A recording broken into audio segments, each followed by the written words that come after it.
तो ये थोड़ी सी बड़ी अलग टाइप की टर्म है, इसके लिए आपको समझने में थोड़ा सा टाइम भी लगेगा, पर फॉर ए टाइम बिंग जिससे कि आपको बस पता हो कि हाँ भाई ऐसी कोई टर्म होती है, इसके लिए अपन इसको डिस्कस कर रहे हैं। एक्सपेंस का मतलब होता है खर्चे। Expenses is the cost incurred in producing and selling the goods and services. क्या क्या खर्चे? कॉस्ट ऑफ गुड्स जो बेची है उनकी कॉस्ट, जैसे रेंट के लिए पे किया, कमीशन के लिए पे किया, सैलरी के लिए पे किया, एडवर्टाइजिंग के लिए पे किया, सब क्या है? एक्सपेंसेस हैं। सही है सर। इनकम क्या होती है? तो income is different from revenue. लोग क्या करते हैं, इनकम और रेवेन्यू को एक ही बात समझ लेते हैं। सही है। Amount receive from sale of goods is revenue. Goods को बेचने पर जो पैसा आया वो रेवेन्यू है। सही है। इनकम अलग है। रेवेन्यू में से एक्सपेंसेस जब लेस होते हैं तो इनकम निकलती है, और इनकम टैक्स इस पे लगता है। रेवेन्यू पे तो जीएसटी लगता है। रेवेन्यू यानी सेल है, ये लिखा सेल ऑफ गुड्स। इनकम होती है रेवेन्यू में से एक्सपेंसेस जब लेस होते हैं। एक्सपेंस कौन से? ये एक्सपेंस ये रहे। तो रेवेन्यू यानी सेल ऑफ गुड्स में से एक्सपेंसेस यानी ये जब लेस होते हैं तो इनकम निकलती है, उसी पे क्या लगता है? इनकम टैक्स लगता है। तो ये बात ध्यान रखनी है। प्रॉफिट क्या है? It is the excess of total revenue over total expense. क्या कि टोटल रेवेन्यू साल भर में कितने आए, टोटल एक्सपेंसेस कितने आए, वो आपका प्रॉफिट है। वैसे प्रॉफिट और इनकम काफी कुछ एक जैसा ही है। ठीक है। गेन किसको कहते हैं? आपने किसी एसेट्स को बेचा, 12 लाख की 10 लाख की एसेट थी और हमने 12 लाख में बेच दिया, तो 2 लाख का जो आपको हुआ एसेट्स को, फिक्स एसेट्स को बेचा, उसको क्या कहते हैं? गेन कहते हैं। एसेट्स को बेचने पे गेन है, गुड्स को बेचने पे क्या होता है? प्रॉफिट होता है। इसको आप इस तरह से भी समझ सकते हैं। लॉस क्या? जो अनएक्सपेक्टेड है, जैसे थेफ्ट ऑफ एन एसेट, आपकी कोई एसेट चोरी हो गई तो ये आपके लिए लॉस है। एक और एग्जांपल लेते हैं। If revenues are 2 lakh, expenses are 240, तो लॉस कितने का हो गया? 40,000। ये भी आपके लिए क्या है? लॉस है। तो इस तरीके से आप लॉस ड्यू टू फायर या loss due to theft, loss by accident, ये सब आपके क्या? लॉस अनएक्सपेक्टेड है ना? ये कभी भी हो सकते हैं। परचेज का मतलब क्या है? Purchase of goods. जब आप गुड्स परचेज करते हैं तो टर्म क्या यूज करते हैं? परचेज। अगर आप एसेट्स परचेज करते हैं यानी फिक्स एसेट परचेज करते हैं तो आप परचेज का टर्म का यूज नहीं कर सकते। परचेज रिटर्न भी होती है। आपने कोई गुड्स खरीदी, आपको उनकी क्वालिटी पसंद नहीं आई, आपने रिटर्न कर दी, तो वो क्या कहलाता है? परचेज रिटर्न कहलाता है। जैसे आप फ्लिपकार्ट पे परचेज करते हैं, रिटर्न कर देते हैं। Sale, sale mean transfer of ownership of goods and services. Obvious है, आपने किसी को अगर गुड्स बेच दी तो आपकी ओनरशिप ट्रांसफर हो गई, है ना? फॉर ए प्राइस, एक अमाउंट उससे लेते हो। For example, if Tarun sells a computer to Varun, the ownership of computer will be transferred from Tarun to Varun and the Tarun is entitled to receive the agreed price of computer from Varun, और वो उसके लिए agreed price लेगा, है ना? तो सेल इसी को कहते हैं। आगे लिखा है the term sale is never use for sale of asset. Asset के लिए आप कभी सेल नहीं कह सकते। For example, if a cloth dealer sell cloth, it will be termed as sale, but if the same cloth dealer sold some furniture और typewriter, it will not be termed as sale. उसको sale नहीं मान सकता क्योंकि वो उसकी goods नहीं है। एक्चुअली गुड्स को बेचना ही सेल है और गुड्स को खरीदना ही परचेज है। ये दोनों टर्म जो है गुड्स से रिलेटेड है, ये बात ध्यान रखना। सेल रिटर्न, हमने गुड्स बेची, हमारे कस्टमर को पसंद नहीं आई, उसने गुड्स वापस कर दी, वो क्या कहलाएगी? Sales return. स्टॉक और स्टॉक इन ट्रेड, जो भी आप जिस चीज में आप डील कर रहे हैं, है ना, जो भी आपने परचेज किया रीसेलिंग के लिए और वो एंड में बच जाता है या साल के शुरू में बचा हुआ था पहले से, पिछले साल का क्लोजिंग था, वो इस साल का ओपनिंग बन गया और इस साल का भी क्लोजिंग है, तो ये जो ओपनिंग और क्लोजिंग स्टॉक है इनको स्टॉक और स्टॉक इन ट्रेड कहते हैं। एक होती है इन्वेंट्री। इन्वेंट्री कहते हैं इन केस ऑफ मैन्युफैक्चरिंग की बात है, there can be opening and closing inventory of 4 types. 4 type की जो है वो आपकी हो सकती है। ये किसके लिए बात कर रहा हूं मैं? मैन्युफैक्चर। मैन्युफैक्चर यानी जिसकी एक फैक्ट्री है, जो फैक्ट्री के अंदर चीजों को मैन्युफैक्चर्ड करता है, वर्कशॉप के अंदर मैन्युफैक्चर्ड करता है, मैं उसकी बात कर रहा हूँ। तो इनके पास तो देखो, सबसे पहले मान लेते हैं कि है ना खिलौने बनाने की फैक्ट्री, टॉयज बनाते हैं। टॉयज के लिए सबसे पहले क्या चाहिए? प्लास्टिक। तो इन्वेंट्री ऑफ रॉ मटेरियल, जो प्लास्टिक उसके पास पड़ा है ना, वो उसका क्या है? इन्वेंट्री हो गई, इन्वेंट्री ऑफ रॉ मटेरियल। ठीक है। जैसे कि क्लोथ बनाने की फैक्ट्री, उसके लिए कॉटन जो है वो क्या हो गया? रॉ मटेरियल हो गया, तो रॉ मटेरियल की इन्वेंट्री हो गई। इन्वेंट्री के पार्ट बता रहा हूं, ये रॉ मटेरियल। सबसे पहले फैक्ट्री में क्या होता है? रॉ मटेरियल होता है। इन्वेंट्री ऑफ WIP, अब कुछ चीजें जो है वो आधी बन गई, मान लो 50% तक बन गई, खिलौना आधा बना हुआ है, तो वो कहलाएगा वर्क इन प्रोग्रेस। अब वो बेचने की हालत में तो नहीं, आधा बना हुआ खिलौना कौन खरीदेगा, तो उसको बोलते हैं inventory of work in progress, WIP इसको शॉर्ट में जो है लोग बोलते हैं। इसको कई लोग सेमी फिनिश गुड्स भी बोलते हैं, ठीक है, तो इनको सेमी फिनिश या पार्टली फिनिश गुड्स भी जो है या सेमी फिनिश गुड्स है, ये भी इनका नाम जो है रहता है। इन्वेंट्री ऑफ फिनिश गुड्स, अब आपने क्लोथ तो बना दिया, अब क्लोथ आपके पास पड़ा है पर बिका नहीं, है ना, रेडी फॉर सेल है बट लाइंग अनसोल्ड, लेकिन अभी तक बिका नहीं, बिका नहीं तो वो क्या कहलाएगा, फिनिश गुड्स कहलाएगा, सही है, और ये आपके पास अभी फैक्ट्री में ही पड़ा है। और देन है inventory of stock in trade, ये होता है जो परचेज हमने किया है उसका स्टॉक, ये तो जो बनाया है उसका है। स्टॉक इन ट्रेड किसको बोलते हैं, जो हमने खरीदा उसका है। तो बनाकर बेचना और खरीद कर बेचने में फर्क है, खरीद कर बेचते हैं तो स्टॉक बोल रहे हैं, है ना, और अगर बनाकर बेचते हैं तो फिनिश गुड्स बोल रहे हैं। तो थोड़ा सा वर्ड का डिफरेंस है, इतना डेप्थ में वैसे पूछेंगे नहीं, पर फिर भी आपको जानकारी होनी चाहिए। ट्रेड रिसीवेबल, ट्रेड रिसीवेबल का मतलब है वो पर्सन जिनसे हमें पैसा लेना है, हमें पैसा रिसीव करना है, जहां से पैसे हमको रिसीव होंगे, ये दो पर्सन होते हैं। तो डेटर, डेटर वो जिनको कि हमने क्रेडिट पे माल बेचा है, और एक होता है बिल रिसीवेबल, हमने उन पर बिल लिख दिया और वो 2-3 महीने बाद हमें पैसे देंगे। तो जिनसे भी पैसे लेने हैं वो आपके कहलाते हैं ट्रेड रिसीवेबल्स। याद कर लो, debtors, it is not debtor, it is debtor, यहाँ बी साइलेंट होता है, और ये है बिल रिसीवेबल। इसका जस्ट उल्टा होता है ट्रेड पेबल्स, ये वो हैं जिनको हमें पे करना है, इसलिए वर्ड लिखा है पेबल्स। एक तो है क्रेडिटर, क्रेडिटर कौन, जिनसे हमने गुड्स खरीदी हैं, किस पर, क्रेडिट पे, उधार में खरीदी है, तो हमें उनको पैसा देना है, तो वो हमारे क्रेडिटर कहलाते हैं। ऐसे कुछ बिल हमने साइन करके दे रखे हैं, उन बिलों पे भी हमको पेमेंट करना है, तो वो कहलाते हैं बिल पेबल। तो क्रेडिटर्स और बिल पेबल, बिल पेबल को लोग शॉर्ट में BP भी बोलते हैं और बिल रिसीवेबल को BR बोलते हैं, है ना। तो इन पे आपको पैसा पे करना है, इन दोनों पर, तो ये ट्रेड पेबल्स हैं। इन दोनों पर आपको पैसा रिसीव करना है, तो ये ट्रेड रिसीवेबल है।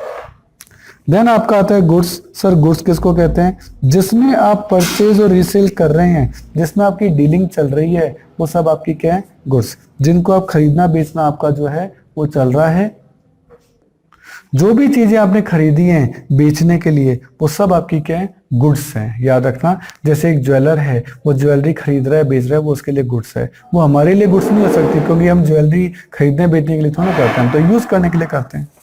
कॉस्ट क्या है, cost can be term at the amount of resources given up in exchange of some goods and services. जो भी आपने पैसे दिए हैं किसी भी चीज को लेने के लिए, वो उसकी कॉस्ट है। For example cost of machinery, इसमें उसकी परचेज प्राइस आ जाएगी, जितने की आपने खरीदी, मान लो आपने 10,000 की खरीदी, फिर उसका फ्रेट लाने का खर्चा 1,000 लग गया, और उसके इंस्टॉलेशन पे 2,000 लग गए, तो मशीन कितने की पड़ी, 13,000 की। ये 13,000 क्या कहलाएगी, कॉस्ट कहलाएगी, किसी भी चीज को गेट करने के लिए जो पैसे आपने दिए।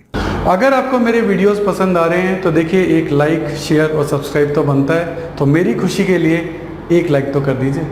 देखिए, आपका टाइम बड़ा कीमती है, तो यदि नोट्स लिखने में आप अपना टाइम बचाना चाहते हैं और वर्कशीट भी गेट करना चाहते हैं, तो इन सभी की PDF का लिंक नीचे डिस्क्रिप्शन में गिवन है, आप वहां जाके देख सकते हैं, ठीक है। वाउचर क्या है, वाउचर एक डॉक्यूमेंट है, किसी भी चीज का आपने कोई पैसे पे किए हैं, कोई रिसीव किए हैं, कोई भी ट्रांजैक्शन हुआ है, तो सबसे पहले उसको रिकॉर्ड किया जाएगा कहाँ, वाउचर के अंदर, सही है। हर चीज का एक सेपरेट वाउचर होता है। आपने इंस्टीट्यूट में फीस जमा कराई तो ऑब्वियस उसका आपको वाउचर मिलेगा, आपने स्कूल में फीस जमा कराई उसकी आपको रिसिप्ट मिलेगी, ये सब वाउचर कहलाते हैं। और इन्हीं वाउचर के बेस पर क्या होती है, आपकी पूरी अकाउंटिंग जो है वो परफॉर्म की जाती है। डिस्काउंट भी आपने सुने होंगे, एक तो होता है ट्रेड डिस्काउंट। ट्रेड डिस्काउंट तो वो होता है जो कि आपको है ना बल्क परचेजिंग या बल्क सेलिंग पे जो है जो दिया जाता है ना। ट्रेड डिस्काउंट क्या होता है, कैटलॉग प्राइस पे दिया जाता है, जो प्राइस प्रिंट होती है ना उसके ऊपर दे दिया जाता है। आप अपनी सेल बढ़ाने के लिए जो है डिस्काउंट देते हैं। जैसे आप मार्केट में जाएंगे, मॉल्स में जाएंगे, वहाँ जगह जगह सेल के बैनर लगे हुए हैं, तो वो आपको डिस्काउंट क्यों दे रहा है, वो आपका कोई चाचा लगता है जो आपको डिस्काउंट दे रहा है, नहीं, वो अपनी सेल बढ़ाना चाहता है, सही है, इसी के लिए वो क्या दे रहा है, ट्रेड डिस्काउंट दे रहा है। एक होता है cash discount.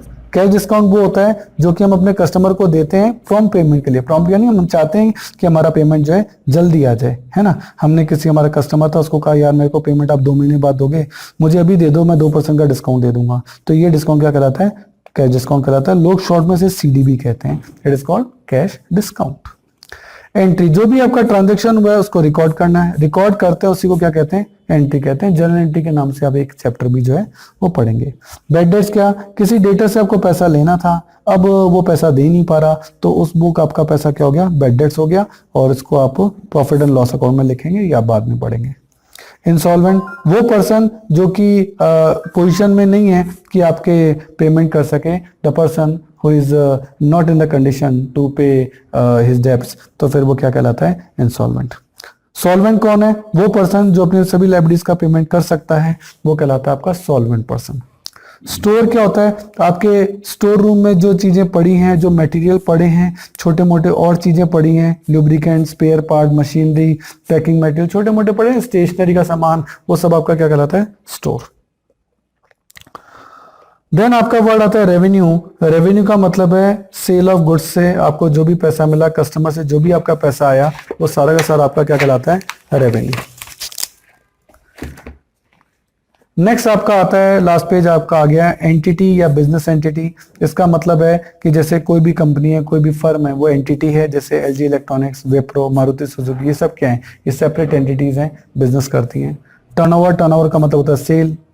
Live stock, livestock का मतलब आपके बिजनेस में हो सकता है आपने सिक्योरिटी के लिए कोई डॉग पाल रखा हो, तो वो लाइव स्टॉक कहलाएगा। कोई कैटल पाल रखा हो, हॉर्स पाल रखा हो, ये सब लाइव स्टॉक का पार्ट है। इन्वेस्टमेंट, आपके पास एक्स्ट्रा पैसे पड़े थे, आपने किसी कंपनी के अंदर पैसा इन्वेस्ट कर दिया, रिलायंस में पैसा लगा दिया, टाटा में पैसा लगा दिया, तो ये सब टाइप के जो इन्वेस्टमेंट होते हैं, वो जो पैसा आप लगाते हैं, एक्स्ट्रा पैसा जो भी आपके पास होता है, वो आपका क्या कहलाता है, वो आपका इन्वेस्टमेंट कहलाता है। तो इस तरीके से ये वेरियस टर्म्स हैं, लेकिन मैं आपको बता दूं, ये टर्म जब तक यूज नहीं आएंगी तब तक आपको ज्यादा अच्छे से समझ में नहीं आएंगी।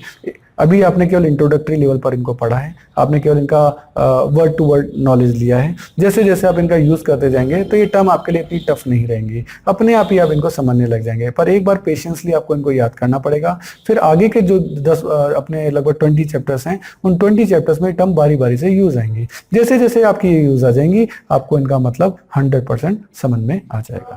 देखिए स्टूडेंट, जितने भी वीडियो हमने बनाए हैं, उनके जितने भी क्वेश्चन मैं वीडियोस में करा रहा हूं, उनका लिंक आपको डिस्क्रिप्शन में दे रखा है। आप वहां से उस लिंक को डाउनलोड कर सकते हैं, उसका प्रिंट आउट निकाल सकते हैं। उसके बाद वो क्वेश्चन पेपर आप अपने सामने रखिए और देन आप वीडियो देखिए। उससे आपको फायदा ये होगा कि क्वेश्चन आपके सामने रहेगा। तो ये चीज़ जरूर से कर लेनी है। और मैं आपको एक बार स्पेशल बताना चाहता हूँ कि ये जो वीडियो है, ये तो ट्रेलर है। अगर आपको हमारे सारे वीडियो देखने हैं तो आपको हमारी मोबाइल ऐप सब्सक्राइब करना चाहिए। उसका नाम है अनुराग क्लासेस, और इसमें आपको हमारे सारे वीडियो देखने को मिलेंगे। क्यों, देखो यूट्यूब तो ट्रेलर है, यहाँ सारे वीडियो नहीं होते। अगर आपको सारे वीडियो देखने हैं तो आपको हमारी मोबाइल ऐप सब्सक्राइब करनी पड़ेगी। उसमें आपको सारे वीडियोज़ मिलेंगे, उसमें आपको नोट्स मिलेंगे, प्रिंटेड नोट्स भी होंगे, हैंड रिटन नोट्स भी होंगे, मतलब आप हर तरीके के नोट्स वहाँ ले सकते हो। उसमें भी उसकी जो मेंबरशिप है वो प्रीमियम भी है और स्टैंडर्ड भी है, जो भी आप लेना चाहें। और आपको वहाँ अदर बुक्स के इंपॉर्टेंट पिक्स, अच्छे डायग्राम, अच्छे क्वेश्चन, अच्छे पैराग्राफ, वो भी आपको जो है इस ऐप के अंदर मिलेंगे। और इसके अलावा बहुत ही important point, MCQ test. MCQ test का पैनल है जिसमें आप जितने भी टेस्ट वहाँ देंगे उसमें ऑप्शंस होंगे ABCD, उसमें ट्रू एंड फॉल्स के क्वेश्चन होंगे, उसमें फिल इन द ब्लैंक्स के क्वेश्चन होंगे। आपने 40 क्वेश्चन का टेस्ट दिया, जैसे ही सबमिट किया, विदिन 5 सेकेंड्स आपका रिजल्ट आपके सामने है। तो ये मोबाइल ऐप मैं जरूर चाहूँगा आप जरूर से सब्सक्राइब करिए। मेरा नंबर है 9829224488। आप ऑफिस आवर्स में कभी भी मुझे कॉल कर सकते हैं। Thank you. देखिए स्टूडेंट, हमारे चैनल से जुड़ने का फायदा आपको नेक्स्ट 7 इयर्स तक मिलेगा, क्योंकि हमारी रेंज बहुत बड़ी है। नॉर्मली आप चैनल्स पे देखेंगे वो 1 या 2 या 3 सब्जेक्ट पढ़ा रहे हैं, लेकिन मैं आपको बहुत बड़ी रेंज दूंगा। यदि आपकी और मेरी ट्यूनिंग जमती है तो ये बहुत लॉन्ग लास्टिंग रहेगी, और वो ट्यूनअप में आपको बार बार नई ट्यूनअप नहीं करनी पड़ेगी, क्योंकि आपकी ट्यून मुझसे जम चुकी है। क्यों? क्योंकि मैं आपको बता रहा हूँ कि मैं 11th में आपकी अकाउंट्स, स्टेट्स और माइक्रो इकोनॉमिक्स लूंगा। 12th में मैं आपकी अकाउंट्स, मैक्रो और इंडियन इको लूंगा। BCom के अंदर मैं आपकी corporate accounting, advance accounting, costing, financial management, budgeting, income tax etcetera, जो भी आपके जिस भी नाम से ग्रेजुएशन के अंदर ये कोर्स होंगे, इन सब के वीडियो हमने ऑलरेडी बना रखे हैं। मोबाइल ऐप आपकी बना रखी है, तो आपको बहुत सारी फैसिलिटीज हम देने जा रहे हैं। इसके अलावा CA, CS और CMA के फाउंडेशन और इंटर कोर्सेज में जितने भी प्रैक्टिकल हैं या इकोनॉमिक्स से रिलेटेड टॉपिक हैं, उन सब के वीडियो आपके तैयार मिलेंगे, पूरा स्टडी मटेरियल, पूरा नोट, सब चीज़ A to Z आपको रेडी मिलेगी। और इसके अलावा मास्टर्स अगर आप कर रहे हैं उसमें भी QT है, या मैनेजरियल इकोनॉमिक्स है, डायरेक्ट टैक्स है, QT का मतलब क्वांटिटेटिव टेक्निक्स, डायरेक्ट टैक्स है, इनडायरेक्ट टैक्स है, एडवांस टैक्स है, यानी पूरी कंप्लीट प्रैक्टिकल जितने भी न्यूमेरिकल सब्जेक्ट होते हैं सब आपको हमारे चैनल पे और हमारे मोबाइल ऐप पे मिलेंगे, जो कि आपको नॉर्मली बाकी चैनल्स पे नहीं मिलते हैं। हर साल आपको नए चैनल्स पे शिफ्ट होना पड़ता है और यहाँ आपको एक ही चैनल पे कंप्लीट सॉल्यूशन मिलेगा।